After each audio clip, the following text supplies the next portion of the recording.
ഈ ആഴ്ച എന്നെല്ലാം പഠിക്കും, പിന്നെ ചെയ്യേണ്ടി വരും. ആ കാണുമോ?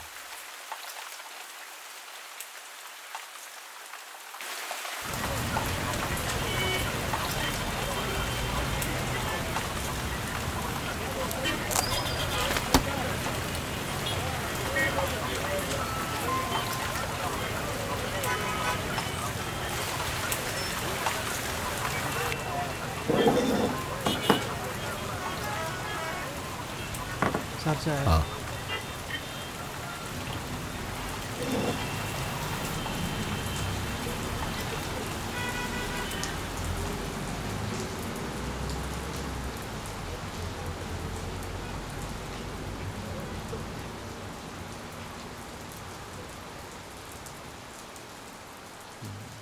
നമ്മൾ എന്തൊക്കെ ചെയ്താലും മഴ അത് പെയ്ത് തന്നെ തോന്നും. കവറിലിട്ടൊട്ടിച്ച അക്ഷരങ്ങളെ പോലും അത് നനയ്ക്കും. ജോൺ സാർ ഇപ്പോഴേ കത്തുകളില്ലാത്ത എഴുത്തിന്റെ ലോകത്തേക്ക് പോകുവാണോ? എഴുതുമ്പോഴല്ലേ നാസി അതൊക്കെ കത്തുകളാവുന്നത്. അപ്പം പിന്നെ എഴുത്തിൻ്റെ ലോകം അങ്ങനെയല്ലേ തുടങ്ങുന്നത്.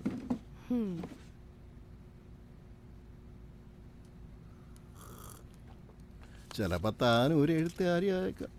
സാറേ, ആദ്യം ഞാൻ ഈ സ്റ്റാമ്പ് ഒക്കെ ഒന്ന് ശരിക്കും ഒട്ടിക്കാൻ പഠിക്കട്ടെ. ആ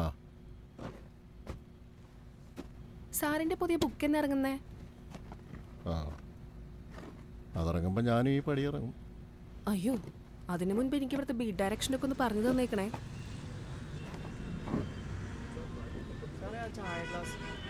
ആ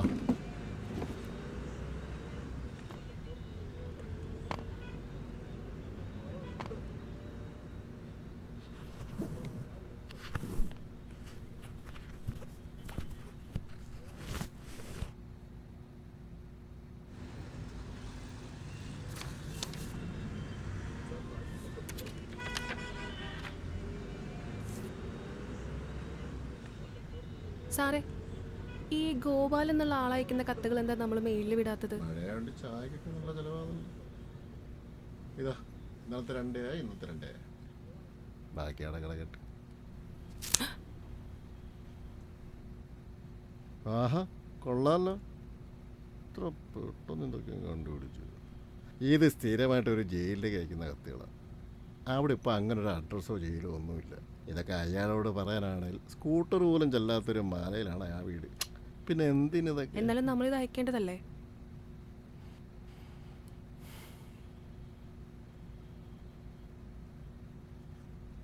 ഈ കാക്കിയിട്ടപ്പോൾ കൊച്ചനങ്ങ് പോലീസായെന്ന് തോന്നിയോ? സർ, ഞാനിത് അയക്കാത്തത് കണ്ടപ്പം എന്താ മെയിലിടാത്തതെന്ന് മിസ്സായതെന്ന് ചോദിച്ചതാ. മോളെ, എല്ലാം ഇങ്ങനെ സിസ്റ്റമാറ്റിക് ആയാലേ പിന്നെ പിന്നെ നമ്മുടെ ഹൃദയം പറയുന്ന ആര് കേൾക്കും? പറ, നീ പറ.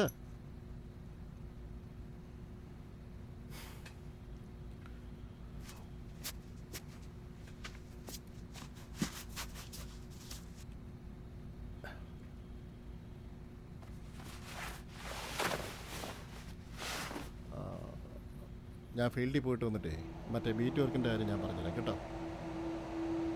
നാസ്യ, പോസ്റ്റ് മാസ്റ്റർ ഒന്ന് അല്പം ലേറ്റാ. എന്തെങ്കിലും ഉണ്ട് എന്നെ വിളിച്ചാൽ ഞാൻ പോയിട്ട് വരേ. ഓക്കെ. ഓയ്, പുതിയ മാഡത്തിൻ്റെ ചായ കൂടെ കൊടുക്കും.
ഇത് സ്ഥിരമായിട്ട് ഒരു ജയിലിൽ കഴിക്കുന്ന കത്തികളാണ്. അവിടെ ഇപ്പം അങ്ങനെ ഒരു അഡ്രസ്സോ ജയിലോ ഒന്നുമില്ല. ഇതൊക്കെ അയാളോട് പറയാനാണെങ്കിൽ സ്കൂട്ടർ പോലും ചെല്ലാത്തൊരു മാലയിലാണ് ആ വീട്.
ഹലോ.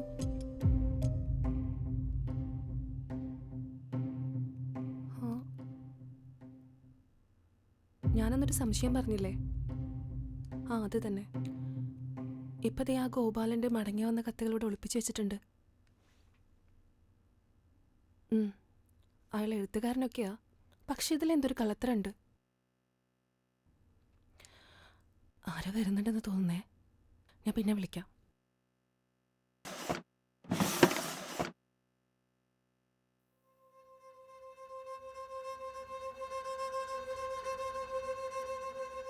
എന്താ മോളെ, എല്ലാം എല്ലാം ഓക്കെ അല്ലേ?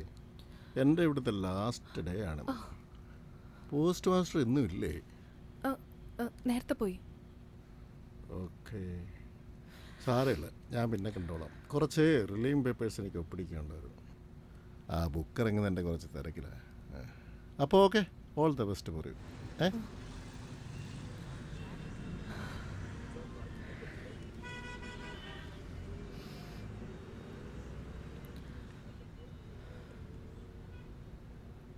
മറ്റെന്തെങ്കിലും എന്നോട് ചോദിക്കാനുണ്ടോ? ഉണ്ട്. എന്താ? അത് ഈ വിരമിക്കുന്ന ദിവസത്തിൽ ജൂനിയറായ എന്നോട് സാറിൻ്റെ അനുഭവങ്ങളിൽ നിന്ന് എന്തെങ്കിലും പറയാനുണ്ടോ? ഞാനിവിടെ ജോയിൻ ചെയ്യുമ്പോൾ ഇതൊരു വേറൊരു ലോകമായിരുന്നു. ഞങ്ങൾ ഡെലിവറി ചെയ്തൊന്നും വെറും കത്തുകളായിരുന്നില്ല, അതൊക്കെ അവരുടെ ഇമോഷൻസ് കൂടിയായിരുന്നു. ആളുകൾ ഇങ്ങനെ കാത്തിരിക്കും, എന്നിട്ട് ആ കത്ത് കിട്ടുമ്പം അതിങ്ങനെ നെഞ്ചോട് ചേർക്കും. ഞങ്ങളും അവരുടെ കഥകളുടെ ഭാഗമായിരുന്നു. പക്ഷേ ഇപ്പം അങ്ങനല്ല, എല്ലാം കോർട്ട് സമൻസും ലോൺ നോട്ടീസും ഒക്കെയാണ്. സന്തോഷം വളരെ കുറവാണ്. ഞാൻ ആസിയെ ഡിസപ്പോയിൻ്റ് ആക്കാൻ പറഞ്ഞതല്ല, നീ നിൻ്റെ ജോലി കൃത്യമായിട്ട് ചെയ്യുക. ഹലോ, ആ ഞാൻ ഇറങ്ങി.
ഗോപാലൻ വിളയിൽ വീടുന്ന അഡ്രസ്സില്ലേ ഇത്?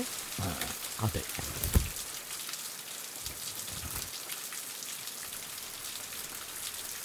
ഇതൊക്കെ മുൻപേ മടങ്ങി വന്ന കത്തുകളാ. ഞാനിവിടെ പുതിയതാ, പക്ഷേ നിങ്ങളെ ആരോ പറ്റിക്കുന്നുണ്ട്.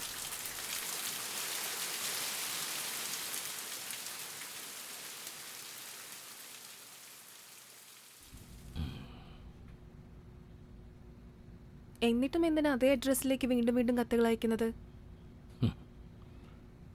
അവൻ എന്നോട് അങ്ങനെയാ പറഞ്ഞേ. പക്ഷേ ഇപ്പം ആ പോലീസ് സ്റ്റേഷനോ ജയിലോ അവിടെ ഇല്ല. എനിക്കറിയില്ല, പക്ഷേ അവൻ അവിടെയുണ്ട്. അതിനെന്താ ഉറപ്പ്? അറിയില്ല, പക്ഷേ ജയിലിൽ നിന്ന് ഇറങ്ങുമ്പോൾ അവൻ ആവശ്യപ്പെട്ടത് അത് മാത്രമാണ്.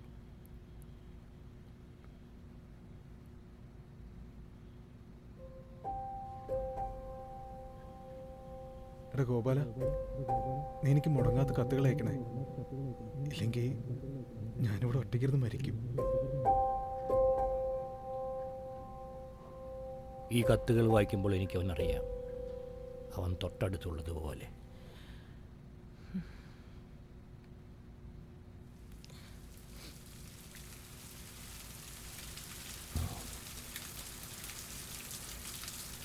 ഒന്ന് നിൽക്കൂ, കുട്ടിയുടെ പേരെന്താ?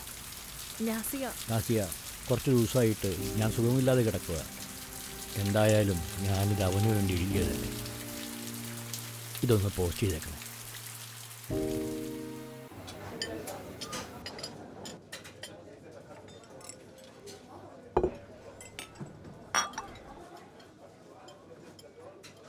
താൻ കുടിക്കും. ശരിക്കും നാസിയോട് ഇതെങ്ങനെ പറയണമെന്ന് എനിക്കറിയത്തില്ല. അതാ ഒഫീഷ്യൽ അല്ലാത്തൊരു സ്ഥലത്ത് വെച്ച് കാണാമെന്ന് പറഞ്ഞത്.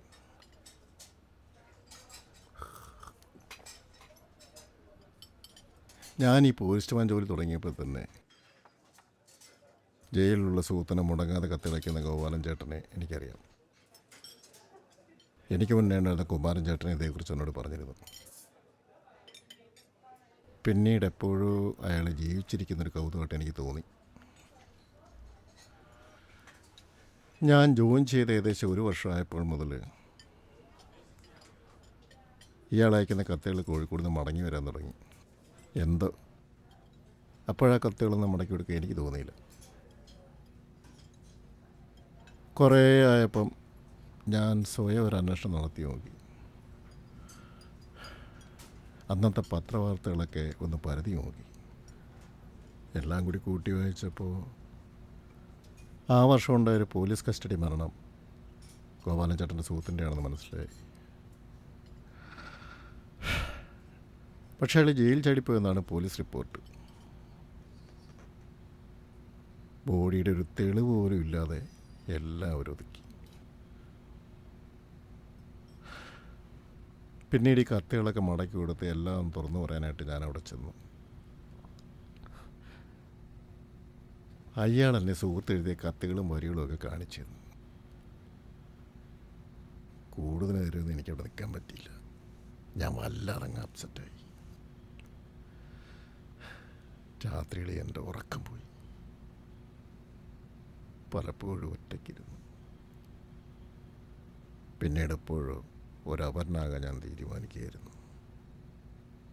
അങ്ങനെ ഞാൻ അയാളുടെ സുഹൃത്തിനെ പോലെ മറുപടി കത്തുകൾ എഴുതി അയക്കാൻ തുടങ്ങി. എൻ്റേതായ ഒരു പോസ്റ്റ് ഓഫീസ് അതിനുള്ളിൽ ഞാൻ പ്രവർത്തിപ്പിച്ചു. ആ പടികൾ ഇറങ്ങുന്നത് വരെ.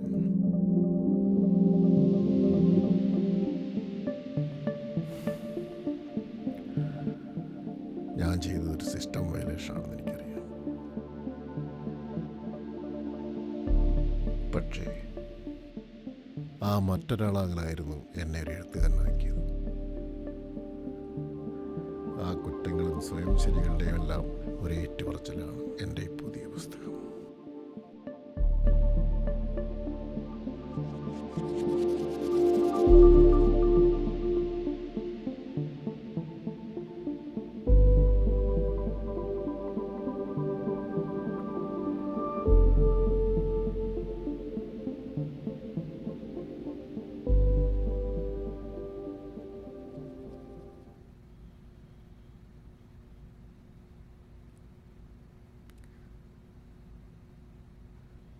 സോറി.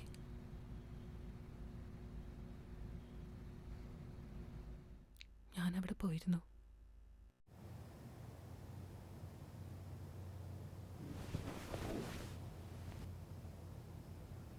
ആ വർഷം ഉണ്ടായ ഒരു പോലീസ് കസ്റ്റഡി മരണം ഗോപാലൻ ചേട്ടൻ്റെ സുഹൃത്തിൻ്റെ ആണെന്ന് മനസ്സിലായി. ഈ കത്തുകൾ വായിക്കുമ്പോൾ എനിക്ക് അവനറിയാം, അവൻ തൊട്ടടുത്തുള്ളതുപോലെ.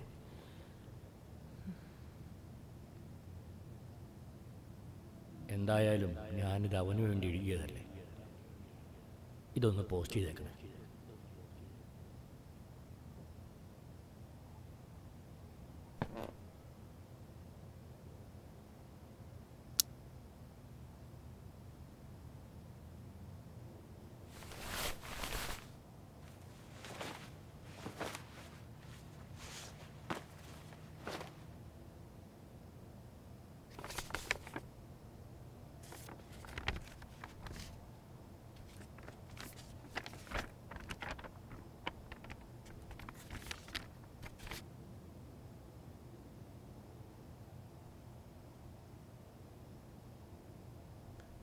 ഇവിടെ ഇപ്പോൾ ഭയങ്കര മഴയാണ്.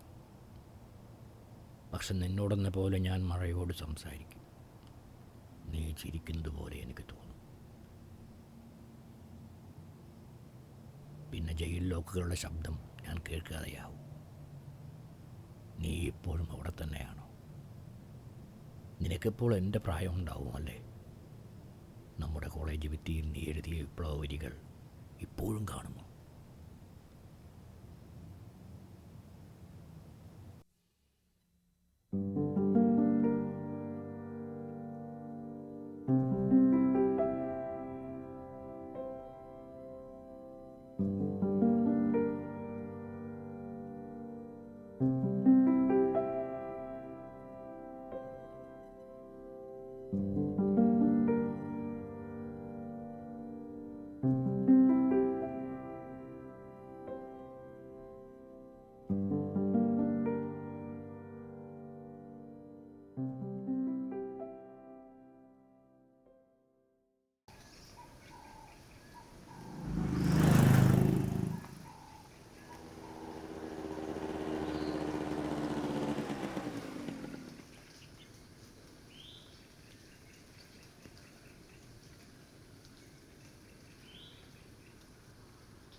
എനിക്കറിയാം നാസി ഇപ്പോൾ ഈ കത്ത് വായിക്കുകയായിരിക്കുമെന്ന്.